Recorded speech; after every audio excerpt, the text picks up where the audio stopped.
오늘 설교의 성경 본문을 제가 봉독해 올리겠습니다. 마가복음 5장 35절로 43절까지 말씀입니다. 거룩하신 하나님의 말씀입니다. 아직 예수께서 말씀하실 때 회당장의 집에서 사람들이 와서 회당장에 이르되 당신의 딸이 죽었나이다. 어찌하여 선생을 더 괴롭게 하나이까? 예수께서 그 하는 말을 곁에서 들으시고 회당장에게 이르시되 두려워하지 말고 믿기만 하라 하시고 베드로와 야고보와 야고보의 형제 요한 외에 아무도 따라옴을 허락하지 아니하시고 회당장의 집에 함께 가서 떠드는 것과 사람들이 울며 심히 통곡함을 보시고 들어가서 그들에게 이르시되 너희가 어찌하여 떠들며 우느냐? 이 아이가 죽은 것이 아니라 잔다 하시니 그들이 비웃더라. 예수께서 그들을 다 내보내신 후에 아이의 부모와 또 자기와 함께한 자들을 데리시고 아이 있는 곳에 들어가사 그 아이의 손을 잡고 이르시되 달리다굼 하시니 번역하면 곧 내가 내게 말하노니 소녀야 일어나라 하심이라. 소녀가 곧 일어나서 걸으니 나이가 12살이라. 사람들이 곧 크게 놀라고 놀라거늘 예수께서 이 일을 아무도 알지 못하게 하라고 그들에게 많이 경계하시고 이에 소녀에게 먹을 것을 주라 하시니라. 아멘. 그리스의 신화에 보면은 그 미다스라는 왕이 나옵니다. 기원전 8세기경에 프리기아에 있었던 실제 했던 그런 왕이라고 합니다. 근데 이 왕은 아주 부유한 왕이었다고 합니다. 그러면서 부유하지만 그럼에도 불구하고 늘 탐욕이 넘쳐가지고 돈에 굶주려 있었다고 합니다. 어느 날 그는 자신이 숭배하는 신인 그 디오니소스에게 가서 소원을 하나 빌 수 있는 그런 기회를 얻게 됐습니다. 그는 자신이 손에 닿는 모든 것이 황금으로 변하는 초월적인 능력을 얻게 해달라고 부탁을 했습니다. 디오니소스는 별로 좋은 소원이 아니다 이렇게 하면서 다시 다른 거 한번 구해봐라 이렇게 얘기를 했습니다. 그럼에도 그는 고집을 부려서 결국에는 황금손을 얻게 되었습니다. 너무 좋아서 그는 당장 집에 가서 이제 시험을 해봤습니다. 정원에 있는 나무에 손을 딱 댔더니 나무가 반짝반짝 황금으로 변하는 거예요.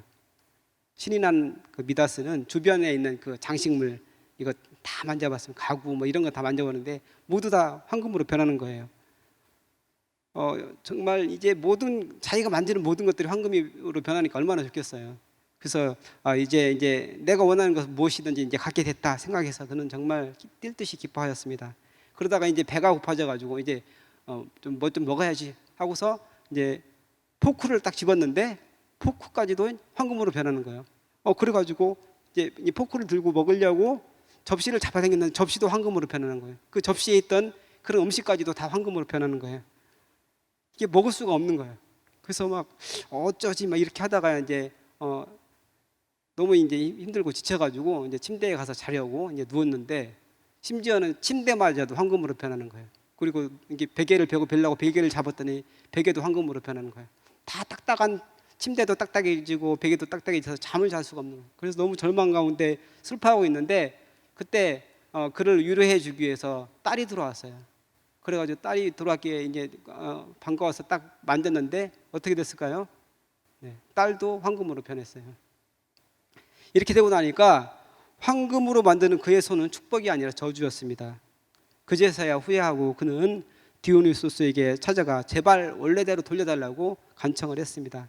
다행히 디오니소스가 그 소원을 들어주었습니다. 그래서 파크톨루스 강에 목욕하면 원래대로 돌아갈 수 있다 해서 이제 바로 이제 강으로 가서 목욕을 했습니다. 그리고 딸도 거기에 담갔더니 원래대로 돌아왔다. 그런 이제 그리스 신화에 나오는 그런 내용입니다. 여기서 이제 나온 말이 이제 미다스의 손, 그러니까 미국 발음으로 하면 미다스가 마이더스가 되니까 마이더스의 손. 여러분 마이더스의 손이라고 들어보셨죠? 여기서 나온 말입니다. 그래서 이제 원래 이야기에서 하고자 했던 그런 뜻과 상관없이 황금으로 바뀌는 그 능력만 강조가 돼서 무엇이든지 하는 일마다 잘 되는 사람, 손대는 것마다 성공하는 사람, 그러니까 돈 버는 재주가 아주 탁월한 사람을 마이더스 손이라고 일컫고 있습니다. 근데 이제 반대의 경우도 있죠. 늘 이제 손대는 것마다 망하는 사람, 늘 실패하는 사람, 이 사람 때문에 다른 사람마저도 힘들게 하는 그런 사람이 있습니다. 이런 사람을 이제 마이더스하고 비슷한 발음을 사용해서 마이너스의 손이라고 합니다. 그래서 마이더스의 손이 있고 마이너스의 손이 있는데 마가복음 5장에는 이 마이너스의 손을 가졌다고 볼 수 있는 여인이 나옵니다. 예수님께서 이제 거라사 지방에 가셔서 군대 귀신 들린 그 청년을 낫게 하시고 돌아왔는데 예수님에게 수많은 군중들이 몰려들었어요. 그때 회당장 중 한 사람인 야이로가 예수님께 와서 무릎을 꿇고 자신이 따라 죽어가고 있으니 제발 살려달라고 간절히 구합니다. 예수께서는 그의 이야기를 듣고서 그래 내가 가서 고쳐주겠다 이래서 이제 같이 가고 있습니다. 그래서 수많은 사람들이 예수님을 둘러싸고서 밀고 당기고 하면서 이제 막 따라가고 있었어요. 근데 그 군중 속에는 12해 동안이나 혈루증으로 고생하고 있던 그 여인이 섞여 있었습니다. 여기서 여기에 나온 그 혈루증이라는 그 증세는 피가 응고가 안 된 혈루증이라는 혈루병하고는 다른 거예요. 혈루병은 이게 남자에게만 있는 건데 유전적으로 피가 그치지 않는 그런 질병을 혈루병이라고 하는데 오늘 나온 이 혈루증은 부인과 질환으로 봅니다. 그래서 이제 생리 때만 나와야 될 혈액이 지속적으로 나오는 그 하혈증을 말한다고 합니다. 그래서 이 여인이 이 혈루증으로 고생을 하고 있었는데 이 여인이 바로 마이너스 손을 가졌다고 볼 수가 있습니다. 구약 성경 레위기에 보면 혈루증을 앓는 여인들은 부정한 여인으로 취급되고 있습니다. 만일 여인이 피의 유출이 그의 불결기가 아닌데도 여러 날이 간다든지 그 유출이 그의 불결기를 지나도 계속되면 그 부정을 유출하는 모든 날 동안은 그 불결한 때와 같이 부정한 즉 그의 유출이 있는 모든 날 동안에 그가 눕는 침상은 그에게 불결한 때의 침상과 같고 그가 앉는 모든 자리도 부정함이 불결한 때의 부정과 같으니 그것들을 만지는 자는 다 부정한 즉 그의 옷을 빨고 물로 몸을 씻을 것이며 저녁까지 분양할 것이오. 율법에 따르면 누구든지 이 여인과 접촉하거나 이 여인이 만진 것과 접촉하기만 해도 부정하게 됩니다. 이 여인은 자기가 만지는 사람은 누구라도 부정하게 만드는 손을 가진 그런 여인이었어요. 그래서 사람들은 우연이라도 이 여인에게 접촉하게 되면 자기가 부정하게 될까봐 피해 다녔습니다. 그러다 보니까 이 여인의 삶은 참으로 이제 고단하고 피곤한 그런 비참한 그런 삶을 살게 됐습니다. 고대에는 그 평균 수명이 40세 정도밖에 되지 않았다고 그래요. 근데 이 여인이 아무리 어리게 잡아도 이 여인은 현재는 25세, 25살은 되었을 것 같아요. 생리가 시작한 때부터 하혈증이 있었다고 본다고 하더라도 12년의 세월을 더하면 그 정도가 될 것입니다. 그렇다 보면 40년의 그 인생에서 25년이면 거의 인생의 반이 넘었잖아요. 그 반이 넘는 가운데 절망 중에 있었다는 그런 얘기예요. 계속해서 하혈을 했기에 몸은 완전히 만신창이가 되어 있었습니다.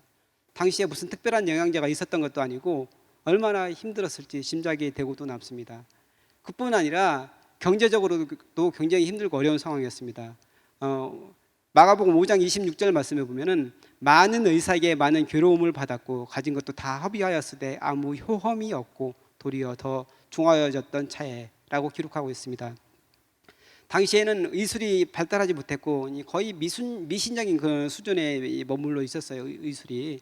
그래서 타주의 알을 갈아서 그것을 벼옷에 넣고 다닌다든지 흰 암나기 배설물 안에 있는 보리 알을 지니고 다닌다든지 뭐 이런 민간 처방이 있었다고 그래요. 근데 이제 뭐 이런 거를 따라서 사람들이 많이 하고 그랬는데 근데 이런 것들이 이제 구하기가 쉬운 것들이 아니잖아요. 타조의 알이라든지 뭐 흰 암나기 뭐 이런 게 뭐 구하기 쉽겠어요. 그래서 돈이 많이 들어갔다고 합니다. 근데 효험도 없는데 이런 것들을 자꾸 해보다 보니까 자기가 가지고 있는 것들 다 허비하고 이제 궁핍하게 살아갈 수밖에 없는 거예요. 근데 이제 아무리 그렇다 하더라도 가족이 곁에 있어서 힘이 되어주면 그나마 나을 텐데 율법에 의해서 부정한 여인으로 낙인 찍혀버린 이 여인은 나병 환자처럼 취급을 받았습니다. 마을에서도 함께 할 수 없었고 하나님께 예배하는 자리에 나아갈 수도 없었습니다. 결혼도 하지 못했을 거고 뭐 설사 했다 하더라도 아마 쫓겨났을 겁니다. 사회 약자인 여인이 공동체로부터 격리되어 살아가는 것은 가장 견디기 힘든 것이었습니다.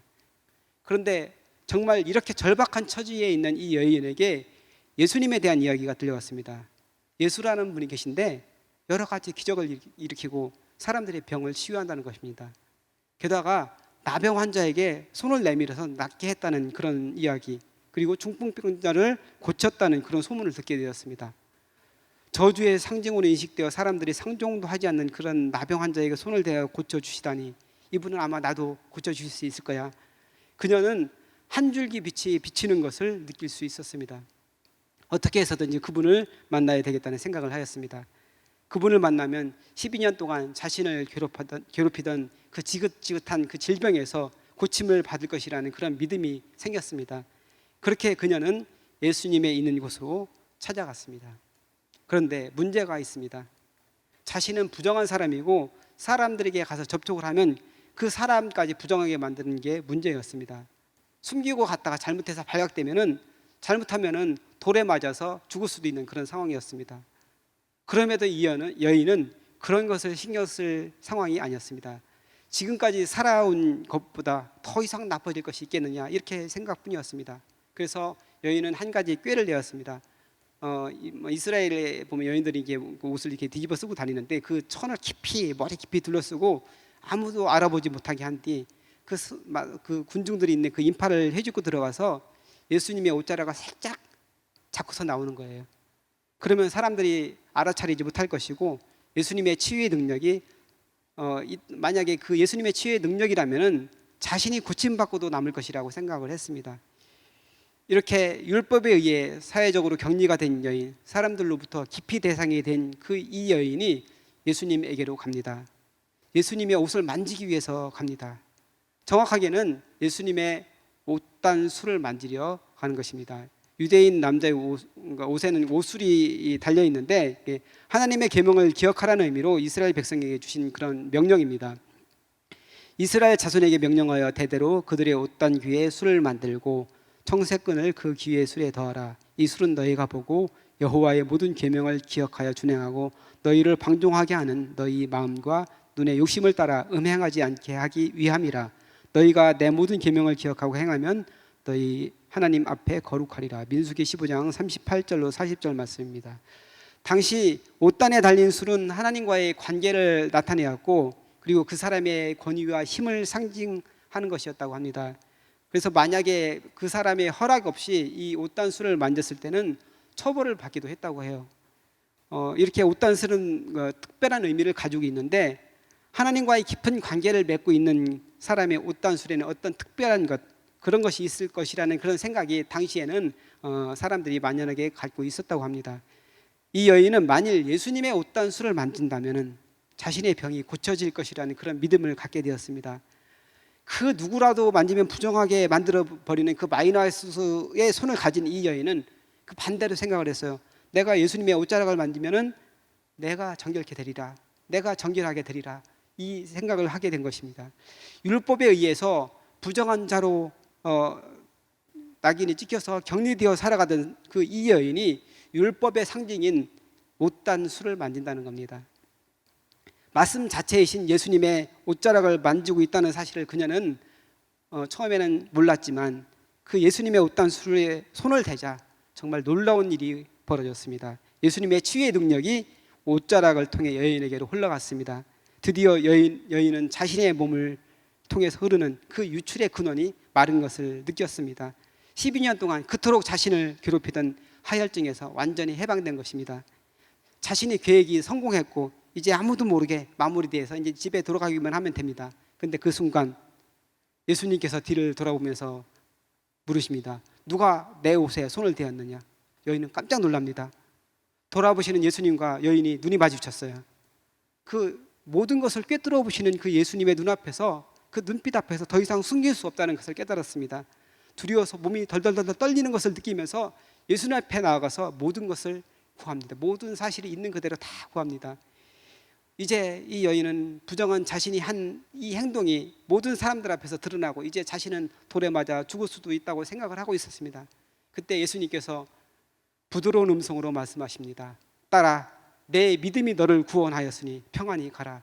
내 병에서 놓여 건강할지어다. 두려움에 떨던 여인은 구원의 감격과 기쁨의 눈물이 주체할 수 없이 흐릅니다. 예수님께서는 처음부터 이 여인의 그 사정과 그 이 심정을 아셨을까요? 모르셨을까요? 당연히 아셨겠죠. 그래서 단지 그냥 이 여인을 이렇게 돌아보고서 눈짓으로 그래 잘했다 이렇게 눈짓만 해도 됐을 거라고 저는 생각해요. 고개를 끄덕이고 서로 이제 눈빛만 교환해도 됐을 거라고 생각하는데 굳이 예수님께서 많은 사람들 앞에서 그 여인을 왜 고백하게 했을까요? 왜 그랬을까요? 그것은 그 받은 은혜를 입으로 고백하게 하고 그를 통해서 많은 사람들이 하나님의 크고 놀라운 사랑과 섭리를 깨닫게 하고자 하신 것입니다. 그래서 하나님을 찬양하고 하나님께 영광을 돌리게 하도록 하십니다.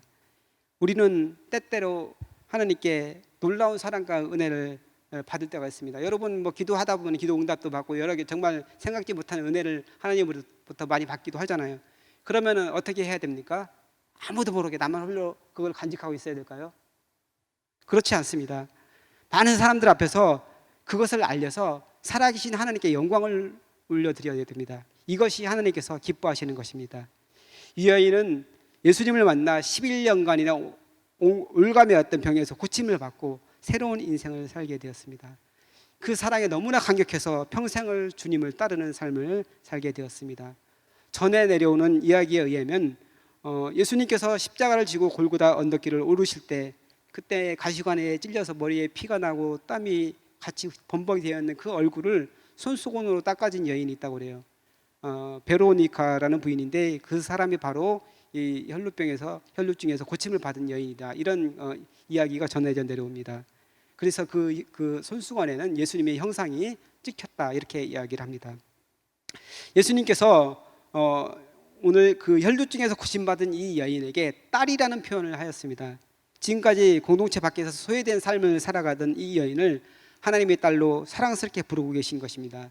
마가복음 3장 33절에서 35절에 예수님께서는 그 자신을 찾아온 그 어머니와 그 동생들 이 자신을 찾고 있다고 하죠. 뭐라고 군중들 앞에서 얘기합니까? 누가 내 어머니고 내 동생들이냐 이렇게 이야기하면서 예수님을 통해 새롭게 시작되는 하나님 나라의 가족에 대해서 설명을 해주십니다. 이 여인은 오늘 바로 그 하나님 나라의 공동체의 구성원인 딸로 새롭게 태어났습니다.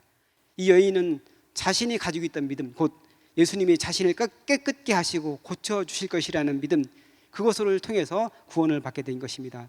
두려워 떨며 나온 여인에게 평안히 가라고 말씀하십니다. 하나님께로부터 오는 가장 큰 복인 샬롬의 복을 선포하십니다. 하지만 이때 안타까워하며 가슴 졸이고 있던 사람이 한 명 있었습니다. 바로 회당장 야이로였습니다. 그에게는 지금 시간이 지체되는 것이 너무나 힘들었습니다. 지금 하나밖에 없는 딸이 죽어가고 있었습니다. 자칫 늦어서 죽게 되면 아무런 희망이 없다고 그는 생각하면서 발을 통통 구리고 있었습니다. 사실 회당장은 예수님에 대해 소문을 익히 들어서 잘 알고 있었습니다. 그래서 딸이 사경을 헤맬 때 예수님께서 오셔서 만일 손을 대기만 하신다면 반드시 나을 것이다 이렇게 생각을 했습니다. 회당장으로서 사람들의 존경을 받는 그 위치에서 예수님에게 간다는 것은 쉽지 않은 결정이었습니다. 다른 바리새인들과 서기관들은 사사건건 예수님이 계속해서 부딪히고 심지어는 예수님이 귀신을 쫓아내는 것을 귀신의 왕 바알세불을 힘입어서 그러는 것이라고 폄하하기도 하였습니다. 하지만 죽어가는 딸을 살리기 위해서는 사람들의 시선 따위는 중요하지 않았습니다. 또한 그는 이 정도의 기적을 일으키실 분은 메시아 아니면 위대한 선지자가 아니면 도저히 이럴 수 없다 굳게 믿고 있었습니다. 그래서 많은 사람들이 있는 가운데 예수님 앞에 엎드려 절하면서 딸을 고쳐달라고 간청했던 것입니다. 그리고 함께 가는 길에 혈루증 걸린 여인을 만나 이제 시간이 지체되고 있는 거예요. 한시가 급한 상황 예수님께서는 그 여인을 고치시느라고 시간을 지체하고 있었던 것이고 이 야이로는 정말 마음을 졸이고 있었던 상황이죠. 근데 이 12년을 병마로 고생하던 이 여인이 고침받는 그 모습을 보면서 야이로에게는 믿음이 생겼어요. 12년 동안 이 병마로 괴로워하던 이 여인이 고침을 받았는데 12살 난 내 딸도 이제 고침을 받게 되지 않을까, 그런 믿음이, 그런 마음이 속에서 들었습니다. 그러면서 마음에 평안함이 찾아왔습니다. 그때 집에서 사람들이 찾아왔습니다. 당신의 딸이 죽었습니다. 어찌하여 선생을 더 괴롭게 합니까? 청천벽력 같은 그 말에 야이로는 망연자실해집니다. 희망이 사라져버렸습니다. 자신의 딸이 죽기 전에 예수님께서 오셔야 살려주실 텐데 이제 그 신락 같았던 희망이 끊어져 버린 것입니다. 그런데 예수님께서 말씀하십니다. 마가복음 5장 36절 말씀입니다. 예수께서 그 하는 말을 곁에서 들으시고 회당장에게 이르시되 두려워하지 말고 믿기만 하라 하시고, 네, 이미 죽어버렸는데 어떻게 하겠다는 건지 회당장은 이해가 가지 않습니다. 하지만 예수님의 그 단호하고 힘 있는 그 어주에 확신이 차 있었습니다.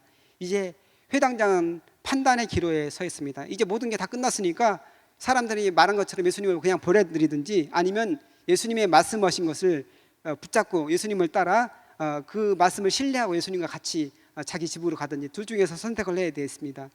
그는 예수님을 끝까지 신뢰하기로 결정을 합니다. 이제 예수께서는 군중들을 뚫고 회당장 야이로의 집으로 갑니다. 중요한 일에는 늘 함께했던 베드로, 야고보, 요한과 함께 가는데 그 외에는 아무도 따라오지 말게 합니다. 예수님께서 이제 군중을 뚫고 죽은 소녀가 있는 회당장의 집으로 가는 모습은 방금 전에 구원받은 혈루증 앓던 여인의 모습과도 어떻게 보면 겹쳐져 보입니다.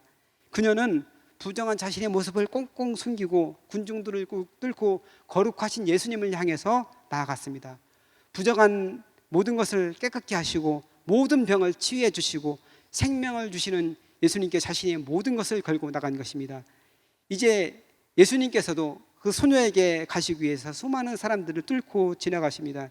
하지만 예수님께서 가시는 그 목적지에는 누가 있습니까? 바로 소녀의 죽음이 있습니다. 그 소녀의 죽은 시체가 있는 것입니다. 가장 부정한 것으로 여겨서 경건한 유대인들이라면 절대로 근처에 가지도 않는 그 죽음을 향해서 예수님께서 지금 나아가고 있는 것입니다.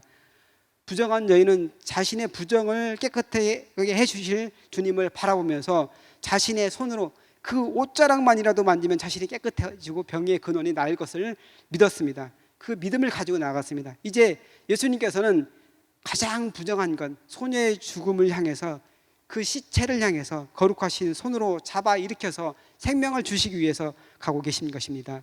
예수께서는 군중들을 뚫고 회당장의 집에 도착하였습니다. 이미 그곳은 죽음의 그림자로 가득 찬 초상집이었습니다. 많은 사람들이 통곡하고 난리가 났습니다. 예수께서 피리 부는 사람들과 곡하는 사람들이 지나쳐서 소녀에게로 갑니다. 너희가 어찌하여 떠들며 우느냐? 이 아이가 죽은 것이 아니라 잔다 라고 사람들에게 말합니다. 그때 사람들은 이렇게 반응하면 정말 비웃고 정말 조롱하고 웅성거리면서 예수님에 대해서 반응을 합니다. 사람들의 반응은 당연한 것입니다. 그들이 죽은 사람을 한두 번 봤겠어요? 자는 것과 죽은 것도 구분하지 못할 사람들이 아니잖아요. 당연히 그 사람들의 반응은 당연한 것입니다. 근데 이제 예수님께서 이제 그 소녀를 향해서 가면서 이 아이가 죽은 것이 아니라 잔다 이렇게 말씀하신 것이죠. 혈루증 여인이 예수님 앞에 나와서 생명의 주님께 손을 뻗은 것처럼 이제는 생명의 주님이 죽어있는 소녀를 향해서 이제 직접 손을 내미십니다. 창조주이시면서 생명의 주님이신 그 예수님께서 그 손으로 죽은 소녀를 만집니다. 그 손이 소녀에게 닿았습니다. 달리다굼 소녀야 일어나라. 아주 사랑스럽게 말씀하십니다. 아람어로 그 탈리아라는 말은 그 어린 양 또는 어린아이라는 그 의미인데 그 여성향이 탈리다입니다. 그러니까 남자 아이를 부를 때는 탈리아, 여자 아이를 부를 때는 탈리다 이렇게 되는 거죠. 당시 이제 집에서 어린아이를 친근하게 부르던 그런 말이라고 합니다. 그래서 뭐 지금 우리 표현이면 아이고 우리 강아지 뭐 이렇게 애기들한테 얘기하잖아요. 뭐 그 정도 표현이라고 보면 될 것 같습니다. 여기서 달리다는 그런 어린아이, 그리고 쿰은 일어나라는 그런 말입니다. 그래서 집에서 어머니가 딸아이를 깨울 때 달리다굼 이렇게 얘기한다고 합니다. 근데 예수님께서는 지금 그 표현으로 마치 딸을 깨우듯이 소녀를 깨우고 계십니다. 예수님의 그 말씀에 놀라운 일이 벌어졌습니다. 예수님의 깨우는 그 소리에 소녀는 그 자리에서 벌떡 일어납니다. 그리고 일어나서 걷습니다. 곁에 있던 부모는 깜짝 놀랍니다. 눈앞에 벌어지던 일이 그토록 바라던 일이었는데도 차마 그것이 믿겨지지 않습니다. 소녀에게 먹을 것을 갖다 주어라. 예수님께서 말씀하십니다.